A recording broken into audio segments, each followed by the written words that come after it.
엄마, 그냥 뒤에 있어. 그날 저는 한 걸음 물러났습니다. 그날 저는 제 자리를 잃었습니다. 박수 소리가 납니다. 아주 멀리서 웨딩홀 음악이 그 아래 깔립니다. 행복하다고 말하는 소리들. 아들의 결혼식이었습니다. 사연 시작 전 좋아요와 구독으로 사연에 힘이 되어주세요.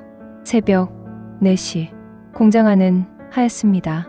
수증기가 형광등 빛을 먹어서 공기 전체가 뿌옇게 차 있어요. 발밑은 항상 겨져 있고 두부틀은 맨손으로 잡아야 합니다.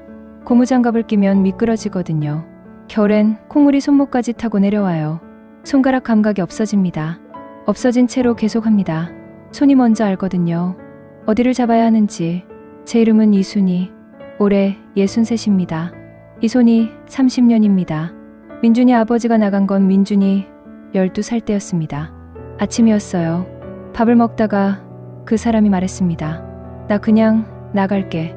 숟가락을 내려놓고 일어서서 나갔어요. 싸우지 않았습니다. 소리도 없었어요.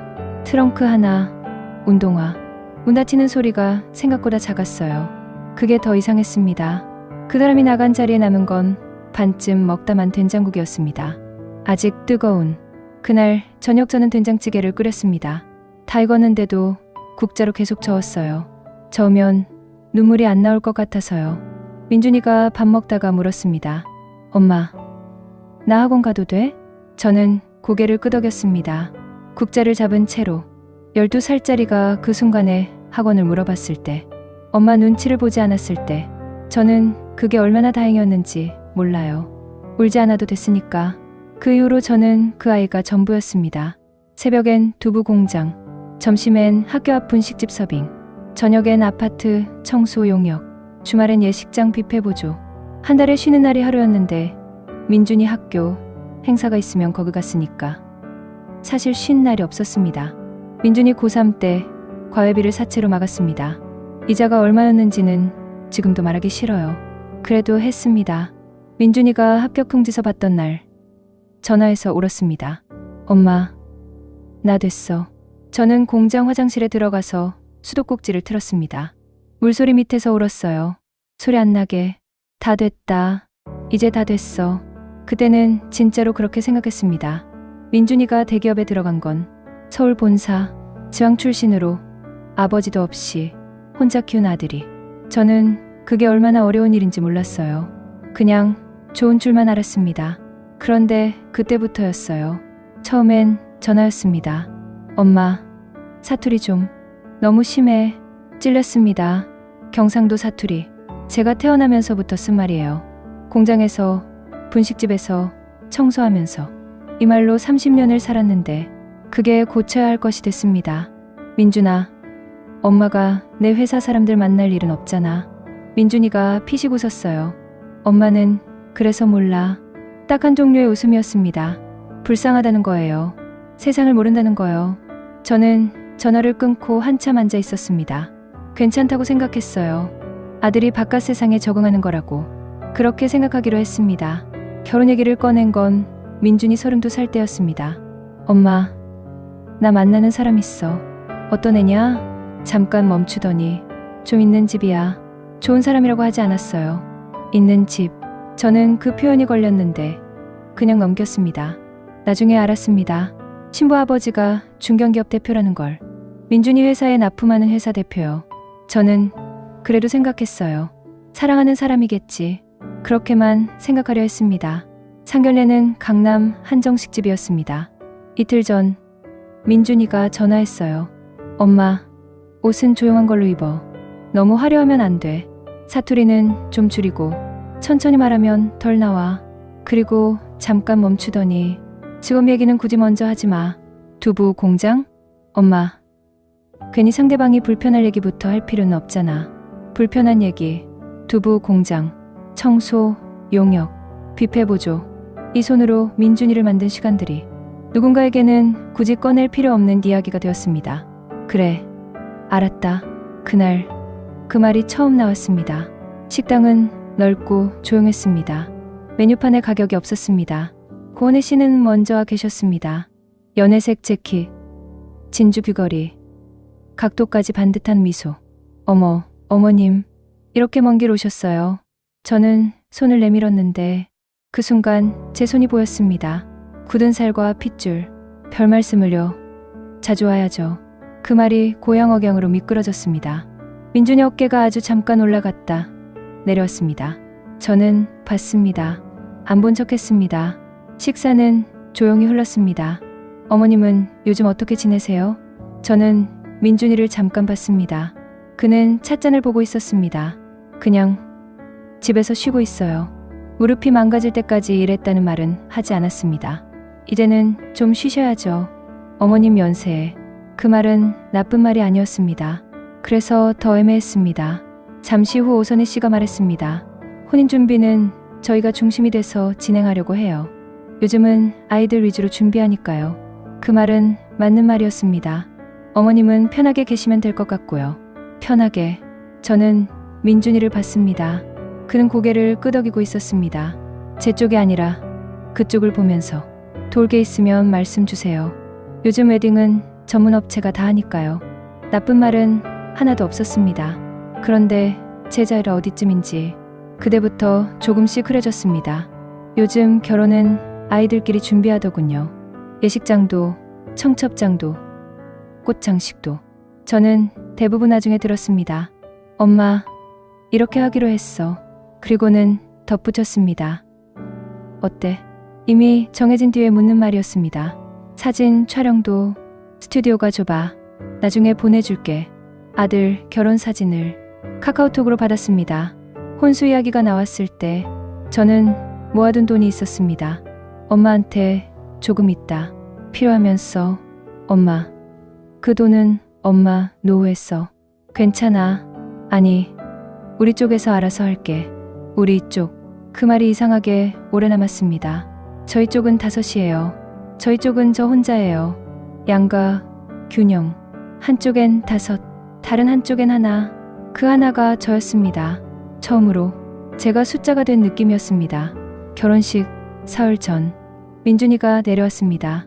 저는 제육볶음이랑 된장찌개랑 감자조림을 차려뒀습니다. 민준이가 좋아하던 것들로. 한참 먹다가 민준이가 물었습니다. 엄마, 결혼식 날 옷은 정했어? 응. 상견례 때 말한 대로 조용한 걸로 입으려고. 민준이가 젓가락을 잠깐 멈췄습니다. 그건 좀 너무 조용해. 왜? 단정한 것만 입으면 뒤에 서 있는 사람처럼 보여. 저는 숟가락을 내려놓을 뻔하다가 다시 들었습니다. 상견례 때는 튀지 말라고 했고 오늘은 또 그렇지 말라고 합니다. 저는 어느 쪽에 서야 하는지 잠깐 헷갈렸습니다. 그럼 뭘 입으라고? 밝은 색, 연두나 하늘색, 더 묻지 않았습니다. 밥을 씹고는 있었는데 맛이 어떤지 모르겠더군요. 그날 밤이었습니다. 저는 부엌에서 설거지를 하고 있었습니다. 민준이는 방에 있었고 문이 얇은 집이라 목소리가 조금씩 새어나왔습니다. 처음엔 그냥 회사 이야기겠지 싶었습니다. 그런데 이번 프로젝트 건이요. 인사에 영향이. 목소리가 낮아졌습니다. 장인어른이 말씀해 주셔서. 네. 임원들도 오시니까. 수세미를 쥔 손이 멈췄습니다. 수도꼭지에서 물이 계속 흘렀습니다. 그 소리만 크게 들렸습니다. 프로젝트, 인사, 장인어른, 임원들. 저는 수도꼭지를 잠갔습니다. 행주를 걸고 의자에 앉았습니다. 묻지 않기로 했습니다. 그 방문을 열고 들어가서 민준아, 너 왜 그 사람이랑 결혼하냐? 묻지 않기로 했습니다. 묻지 않으면 대답도 듣지 않아도 되니까요. 부엌 형광등이 윙하고 울었습니다. 냉장고 모터 소리가 돌아갔습니다. 저는 그 소리를 들으며 한참 앉아 있었습니다. 다음 날 아침 민준이가 트렁크 손잡이를 잡으면서 말했습니다. 엄마, 혜원이 쪽 사람들한테 먼저 말 걸지 마. 잠깐 멈췄다가 엄마, 특유의 그 기세게 들어가는 거 있잖아. 상대방이 부담스러울 수 있어. 그게 제 방식이었습니다. 반갑게 웃고 먼저 손 내밀고 말을 먼저 거는 것. 공장에서, 분식집에서, 청소 현장에서 저는 늘 그렇게 살았습니다. 그게 제 방식이었는데 이제는 조심해야 할 것이 되었습니다. 그리고 민준이가 말했습니다. 그냥 흐름 맞춰줘. 어떤 흐름인지 저는 묻지 않았습니다. 그래, 알았다. 문이 닫혔습니다. 저는 창가로 갔습니다. 민준이가 아파트 단지를 빠져나가는 걸 가만히 봤습니다. 트렁크를 끌고 뒤도 돌아보지 않고 저 등을 제가 업고 다녔습니다. 열이 나면 안아서 재웠고 비 오는 날엔 등에 업고 병원에 갔습니다. 저 어깨가 지금보다 훨씬 작았을 때 이 손이 저 아이를 만들었는데 저는 커튼을 잡은 채로 한참 서 있었습니다. 그날 그래 알았다를 3번 했습니다. 그게 연습이 될 줄은 몰랐습니다.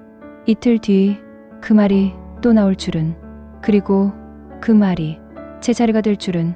혼주석은 정상이었습니다. 단상 아래 첫 번째 줄. 저는 신랑 측 왼쪽에 앉았습니다. 고선희 씨 내외는 오른쪽에. 담당자가 안내한 그대로였습니다.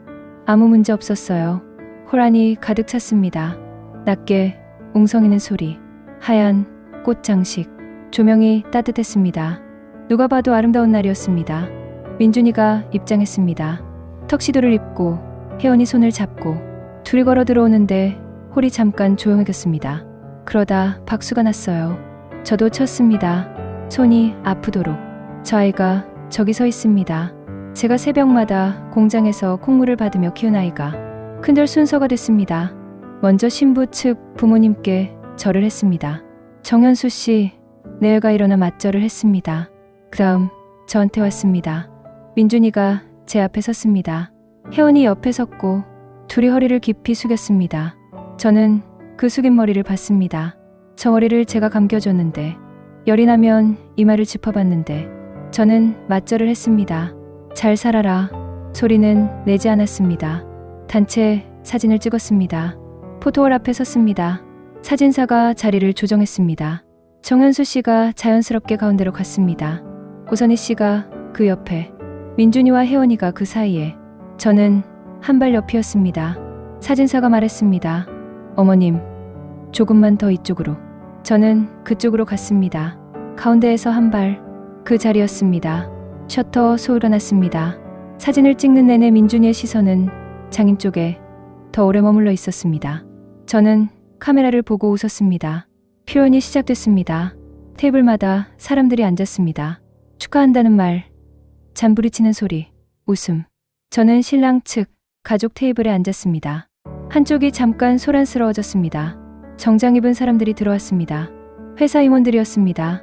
정현수 씨가 먼저 움직였습니다. 민준, 여기 인사드려. 민준이가 즉시 일어났습니다. 장인 옆에 섰습니다. 마치 원래 그 자리가 자기 자리였던 것처럼. 임원 한 분이 웃으며 말했습니다. 대표님 옆에 서 있으니까 꼭 대표님 아들 같네요. 웃음이 났습니다. 정현수 씨가 흐뭇하게 말했습니다. 다들 그렇게 보시네요. 민준이가 고개를 숙이며 웃었습니다. 장렬은 덕 많이 봅니다. 그리고 누군가 덧붙였습니다. 사위 잘 보셨네요. 다시 웃음이 났습니다. 저는 몇 걸음 떨어진 자리였습니다. 민준이는 저를 부르지 않았습니다. 그 장면이 오래 남았습니다. 친척 테이블에서 낮은 말소리가 들렸습니다. 사위가 장인 쪽이란 거 붙어있네. 회사 관계라 그런가 보지 뭐. 그래도 오늘은 어머니 날 아닌가. 쉿 들려. 저는 들었습니다. 젓가락이 잠깐 멈췄다가 다시 움직였습니다. 고선희 씨가 다가왔습니다. 어머님, 오늘 정말 고생 많으셨어요. 별 말씀을요. 이날 어머님이 제일 힘드시잖아요. 그분이 잠깐 주위를 보더니 말했습니다. 이제는 저희가 인사 챙길게요. 저는 웃었습니다. 괜찮아요. 저도 인사는 해야죠. 부원희 씨가 고개를 살짝 저었습니다. 아니에요. 오늘은 저희가 해야죠. 그리고 덧붙였습니다. 어머님은 여기 앉아 계세요. 서 계시면 힘드시잖아요. 구석 자리였습니다. 조용한 자리. 나쁜 말은 하나도 없었습니다. 저는 앉았습니다. 감사해요. 부원희 씨는 다시 하객들 사이로 들어갔습니다. 그분은 이름을 부르며 웃었습니다. 중심은 그쪽이었습니다. 하객들이 빠져나가기 시작했습니다. 저는 민준이를 불렀습니다. 엄마, 소개 안 해도 됐니? 짧은 정적. 민준이가 말했습니다. 엄마까지 나서면 복잡해져. 그 말 뒤에 아무 말도 없었습니다. 저는 그날 처음 알았습니다. 아들이 크면 엄마는 말을 아껴야 하는 순간이 있다는 걸. 그것도 아들의 체면을 위해서. 그래, 저는 그렇게 말했습니다. 하지만 그 말은 오래 남았습니다. 저는 가방에서 봉투를 꺼냈습니다. 오늘 하루 제가 대신 들고 있던 것들이 들어 있었습니다. 그 봉투를 민준이 손에 올려두었습니다. 이제 내가 해라. 민준이가 말했습니다. 엄마, 내가 할게. 저는 고개를 끄덕였습니다. 그날 저는 제 자리를 알았습니다. 앞도 아니고 중심도 아니고 그저 조용히 물러나는 자리. 엄마는 여기까지만 할게. 기사 부를까? 괜찮다. 터미어리면 된다. 그는 다시 안으로 들어갔습니다. 저는 그 뒷모습을 잠깐 보다가 돌아섰습니다. 웨이몰 밖은 차가웠습니다. 터미널 가주세요. 차가 움직였습니다. 창밖으로 웨딩홀 불빛이 멀어졌습니다. 그 말은 나쁜 말이 아니었을지도 모릅니다. 그런데 30년이 복잡해졌습니다. 새벽 4시가 복잡해졌습니다. 이 손이 복잡해졌습니다. 형광등 아래 아무도 저를 보지 않았습니다. 그게 오늘 중에 제일 편했습니다. 그날 저는 혼주였습니다. 하지만 중심은 아니었습니다. 엄마까지 나서면 복잡해져. 그 말은 배려였을까요? 아니면 계산이었을까요? 여러분이라면 아들의 결혼식에서 한 발 옆으로 밀려난 그 자리에 끝까지 서 계셨겠습니까? 아니면 그 자리에서 조용히 내려오셨겠습니까? 일 참는다. 이 한마디 한다. 여러분은 어느 쪽이십니까? 비슷한 경험이나 공감되신다면 숫자로 댓글 남겨주세요.